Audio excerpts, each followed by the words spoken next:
She didn't scream, she didn't slam the door, she didn't cry, she just disappeared while still standing in front of you. She didn't scream, she didn't slam the door, she didn't cry, she just disappeared while still standing in front of you. You came home and something felt off. Her shoes were gone from the hallway. The coffee mug she used every morning was still half full on the counter. Your mail was stacked neatly on the table, like always, but the air was different. Still, heavy, like someone had exhaled a final breath and left the room quietly, forever. You checked the bedroom. Closet doors half open. Half her clothes were missing, no letter, no goodbye, no fight, just her absence, humming louder than any scream. And maybe that's what cut the deepest. Not that she left angry, but that she didn't even think it was worth fighting for anymore, because somewhere between all the bills paid, all the cars maintained, all the years you showed up like clockwork, you forgot to show up as yourself. She didn't leave because she hated you. She left because she couldn't feel you anymore. Because you stopped being present long before she walked out, and now you're here, sitting in a house that still smells like her perfume, but feels colder than winter. So here's the question most men never dare to ask. What if she didn't leave you, but left the version of you that never really showed up? Because if that question hits you somewhere deep, you're not alone. And you're not broken. You're just a man who was never taught how to be felt. Let's go back to where things started to slip. You were taught to love like a man. That meant show up, shut up, do the work, don't complain, don't cry, don't need. Just provide, protect, persevere, and you did. You worked long hours. You fixed what was broken, you paid the bills, you stayed faithful, you kept the family afloat. But no one told you that love needs more than sacrifice. That presence isn't measured in paychecks. That loyalty without intimacy can feel like abandonment in disguise. Because here's what happens. While you're busy holding everything together, you stop holding her. Not physically, maybe, but emotionally, mentally, spiritually. You stop asking her how she's really doing. You stop sharing your fears, your doubts, your sadness, and slowly, so slowly, you both fall silent. And silence can feel peaceful until it becomes permanent. That's the part no one tells you about marriage. It doesn't die in one big explosion. It dies in small, unnoticed moments, like eating dinner without looking at each other, sleeping back to back, too tired to talk, passing in the hallway with nothing left to say but, "Did you take out the trash?" And by the time you notice the emptiness, it's been growing for years. So if you're sitting there wondering, why didn't I see it coming? You're not alone. You're not a bad man. You're not cold. You're not heartless. You're just a man who was never taught the language of emotional presence. But the truth is, you can learn it, even now, especially now, and maybe the first step isn't therapy or advice or begging her to come back. Maybe the first step is hearing a story, one that sounds a little too familiar. Let me tell you about Jim, 32 years married, 3 kids. He thought he was doing everything right until the day she packed her suitcase without ever raising her voice. Jim was 58 when his wife left. They had been married for 32 years, raised 3 kids, paid off a modest house in a quiet neighborhood in Ohio. No one cheated, no one yelled, no one threw dishes across the room. That's not how it ended. It ended in silence. He came home from a job site one evening. The garage was open, but her car was gone. Her shoes weren't by the door. The house was quiet, but not in the usual way. It was too quiet, still, heavy, like the walls were. Holding their breath, he walked into the bedroom. Closet doors halfway open, half her clothes missing, makeup drawer cleared out, jewelry box empty. She had taken her things. Not all of them, just enough to let him know she wasn't coming back. No note, no voicemail, just absence. And it wasn't a surprise. Not really, Jim would tell you. He knew it was coming long before that day, but he didn't know how to stop it. Or maybe he didn't know how to start showing up in a way that could have saved them. He remembered the early days. The long conversations in the kitchen, the way she used to light up when he walked in from work, the inside jokes, the late-night arguments that turned into laughter and forgiveness. But that was a long time ago. Lately, dinner was quiet. Sometimes she'd already eaten by the time he got home. Sometimes she'd eat in the living room with the TV on low. When they did sit together, the table felt colder than the food. They still shared a bed, but stopped reaching for each other. Two separate blankets, two separate bodies, facing opposite walls. Once, in the middle of the night, he reached over and touched her hand. She didn't pull away, but she didn't hold on either. That was the moment, he said. He knew she wasn't angry anymore. She was done, and yet he thought they were fine. He worked hard. He was faithful. He didn't drink. He didn't hit. He paid every bill on time. He kept the roof over their heads. To him, that was love. That was loyalty. That was what a husband was supposed to do. But she needed something else, something he didn't know how to give. He remembered the night she asked him, "Do you ever feel lonely, Jim?" He shrugged. "I'm fine." She didn't push. She just nodded and picked up her plate. And something in her eyes faded that night. Something quiet gave up. He didn't yell at her. He didn't curse her name. He just didn't answer her heart. Not because he didn't love her, but because he didn't know how to let her in. Jim was never taught how to talk about emotions. In his house growing up, feelings were weakness. His dad worked. His mom cooked. No one cried. No one talked. You just got through it. That's what being strong meant. So when she was hurting, he gave her space. When she wanted connection, he offered solutions. When she cried, he stayed quiet, hoping it would pass. He thought that was what support looked like, but what she needed wasn't a fix. She needed to be felt. He said, "I thought I was holding us together, but I realize now I was holding her out." And maybe the cruelest part is, he didn't even see the cracks until it was too late, until the suitcase was gone, until the house echoed, until the air felt like it didn't belong to two people anymore. He sits at the kitchen table now, drinking coffee from the same mug she left behind, still has a chip in the rim. He can't bring himself to throw it away. He looks at old photos, sometimes, not because he wants to go back, but because he wants to understand who he was back then, and why that man, who meant well, who worked hard, couldn't give her what she needed most. And when I asked him what he would say if he could go back and do one thing differently, he said this: "I wouldn't try to fix anything. I'd just sit beside her, look her in the eyes and say, 'I'm here, I'm listening. I don't know how to do this, but I want to learn.'" Then he paused, looked down at his hands and said, "Sometimes it's not what we do wrong that ends a marriage. It's what we never learn to do right. And maybe that's where many of us are. Not bad men, not cruel, just untrained in the language of presence. If that feels familiar to you, if it sounds too much like your own story, you're not alone.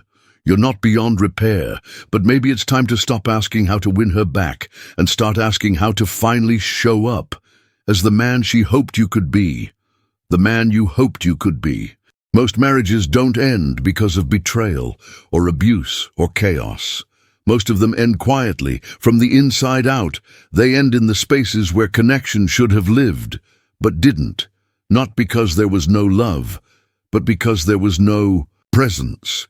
We grow up thinking presence is about showing up, being there physically, paying the bills, sitting at the table, driving the kids to practice, lying next to her in bed every night. And for years that seems like enough. But presence isn't about proximity. It's about emotional availability. It's about looking into her eyes and seeing her and letting her see you. And most men were never taught how to do that. Dr. John Gottman, a leading expert on relationships, calls it emotional attunement. It's the ability to notice your partner's emotions, respond with empathy, and stay engaged even when it's uncomfortable. But instead, what most men do, what Jim did, And what many of us were conditioned to do is shut down. It's called stonewalling. Stonewalling is when you go quiet, you withdraw, you turn away instead of turning toward. It's not because you don't care. It's because you don't know what to say, and maybe somewhere deep down you're afraid if you do speak, you'll say the wrong thing. Or worse, feel something you can't control. So you stay silent, you keep things functional, you fix what's broken on the outside and ignore what's broken on the inside, and that silence, it builds. Until one day, she stops knocking. Because silence can be mistaken for indifference, and indifference over time starts to feel like rejection. Now add another layer, something deeper. Carl Jung, the father of depth psychology, said that we don't just love people for who they are. We love them for what they reflect back to us. We fall in love with our projections. We see someone, and without realizing it, we attach to them the parts of ourselves we've lost, denied, or never developed. She sees you as her protector, her rock, her safe place, because maybe she never felt safe as a child. You see her as your light, your softness, your warmth, because maybe you were never taught how to be tender with yourself. At first, it feels magical. You complete each other. But here's the danger. If you never learn to own those qualities in yourself, you'll always depend on the other person to carry them for you. And when they stop, or when they grow, or when they ask for more than you know how to give, the illusion shatters. You think they've changed. But what's really changing is your projection, and you don't know how to love them as they are, because you never really saw them to begin with. You saw a role, a need, a dream. So what does this all mean? It means the marriage didn't end because she stopped loving you. It ended because the space between you stopped being real. It became performance, routine, silence. And what makes that dangerous is how easy it is to miss. You don't see it coming. Because on the surface, everything still functions. The trash gets taken out, the bills get paid, the lights stay on, but underneath, she hasn't felt held in years, and you haven't felt seen in even longer. So what now? Now is the moment most men never get to, the moment where you don't fight to get her back. You fight to get yourself back, to reclaim the parts of you that disappeared in the name of being strong. Because until you return to yourself fully, you can't return to anyone else. So what now? You've faced the silence. You've seen the distance. You understand, maybe for the first time, that love doesn't end with one big moment. It fades in 1,000 small ones. And now comes the part no one prepares you for. Not the apology, not the reconciliation, but the detachment, and not the kind you think, because most of us grew up thinking detachment meant shutting down, becoming cold, getting even. We confuse detachment with punishment, with revenge, with making her feel what we felt, abandoned. But real detachment isn't about her at all. It's about you. It's the moment you stop waiting to be chosen, stop chasing someone else's attention, and start showing up for yourself. Carl Jung described detachment not as separation, but as integration. It's not turning your back, it's turning inward. It's asking, who am I when no one is watching? Who am I when I stop performing? Because here's the truth. If your worth rises and falls with her text, if your peace depends on her presence, if your joy disappears the moment she turns away, that's not love, that's survival. And survival will never give you the peace you're searching for. Real peace comes when you return to your center, when you realize she was never meant to complete you, she was meant to reflect you. But how can someone reflect you if you don't even know who you are? So let's redefine what detachment actually is. It's not the cold shoulder. It's not delayed replies. It's not pretending you don't care. That's performance. That's fear in disguise. True detachment is the stillness of a man who's found his footing, the quiet strength of someone who no longer flinches at silence, the calm of someone who no longer needs to be needed in order to feel valuable. It's not that you love less. It's that you finally understand what love is. Love is not, I need you so I can breathe. It's, I breathe fully, and I invite you into that space. And here's the paradox. The moment you stop chasing, the moment you stop performing, the moment you stop trying to earn what should have been freely felt, that's when people feel you the most, because need pushes. But presence pulls. You don't have to yell to be heard. You don't have to beg to be loved. You just have to return to the man who forgot how to sit with himself and remember that you were always enough. Not because someone said so, but because your breath, your stillness, your truth have always been waiting for you to come home. So don't detach to punish her, detach to rediscover you. And when you do, you'll find that the man you become, anchored, calm, self-lit, is more magnetic than the man who was always afraid she'd walk away. Because now, if she does, you won't fall apart. You'll stay whole. And that more than anything is the kind of man love can actually meet. There comes a moment when you stop asking, how do I get her back? And you start asking, where did I lose myself? That moment is sacred. It's not loud. It doesn't come with fireworks or a grand breakthrough. It usually shows up on a quiet afternoon when you're sitting alone and realize there's no one left to perform for, no one to impress, no one to save, no one to chase, just you.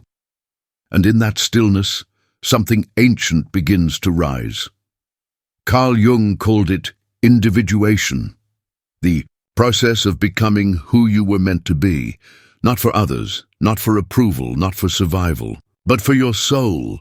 It's not self-improvement. It's not reading 10 books and meditating for hours. It's not putting on a new mask, a better mask. It's removing the masks altogether. The good husband, the tough provider, the emotionally distant rock. And beneath all that, a man, a real one, not perfect, but whole. Individuation is not easy. It's not glamorous. It's often painful. Because it asks you to face the parts of yourself you've spent decades avoiding, the anger you swallowed, the grief you buried, the softness you were taught to hide, the needs you labeled as weakness. But healing begins when you stop shaming those parts and start integrating them. You stop saying, I shouldn't feel this, and instead, this is part of me too. You begin to walk differently, not because you have all the answers, but because you're no longer running from yourself. You become still, present, available, not just to others, but to your own truth. And here's the paradox. When you become whole, you stop needing someone else to fill the gaps. You stop handing over the keys to your identity and saying, make me feel like I matter. You start mattering to yourself. And from that place, you don't love from hunger, you love from abundance. You don't say, stay so I won't fall apart.